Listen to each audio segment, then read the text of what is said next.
হযরত আলী রাদিয়াল্লাহু তাআলা আনহু বলেছেন, আনা আবদুন মান আল্লামানি হারফান ওয়াহিদাম ইনশাআ বাআ ওয়া ইনশাআ ইতাকা ওয়া ইনশাআ ইস্তারাকা। হযরত আলী রাদিয়াল্লাহু তাআলা আনহু বলেন, যার কাছ থেকে তুমি একটা মাত্র বর্ণ, একটা মাত্র হরফ শিখেছ, উনি হচ্ছেন তোমার মনিব, উনি তোমার মনিব, আর তুমি হলাই উনার গোলাম।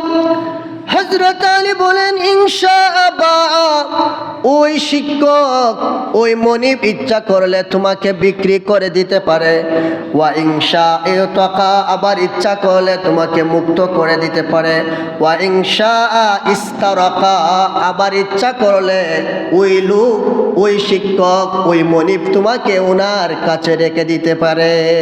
সুবহানাল্লাহ। আমাদের মাযহাবের ইমাম হযরত আবু হানিফা রাহমাতুল্লাহ আলাইহি, উনি কেমন আবদারিতার, শিষ্টাচারিতার, সৌজন্যতার পরিচয় দিয়েছেন। উনি বলেন, আমি আমার উস্তাদকে, যার কাছ থেকে আমি জ্ঞান শিক্ষা গ্রহণ করেছি, উনার উস্তাদের বাড়ির দিকে ফা সরায়া কোনোদিন বসি নাই। সুবহানাল্লাহ। ইমাম আযম আবু হানিফা বলেন, মুসলমানদের কাবা, মুসলমানদের কেবলা হলো একটা, আর আমি আবু হানিফার কেবলা হলো দুইটা। একটা হলো কানায়ে কাবা, আর একটা হলো আমার উস্তাদ হাম্মাদের বাড়ি।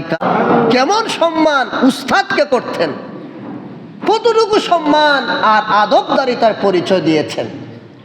আমার ভাইরা ইমাম শাফিঈ, উনি বলেন, আমি যখন আমার উস্তাদের সামনে কিতাব পড়তাম, আমি যখন আমার শিক্ষকের সামনে বই পড়তাম, বইয়ের পাতাগুলো আমি জোরে জোরে উল্টাইতাম না, আস্তে আস্তে উল্টাইতাম, আস্তে আস্তে উল্টাইতাম, আমি ধীরে ধীরে উল্টাইতাম, জোরে জোরে আমি উল্টাইতাম না।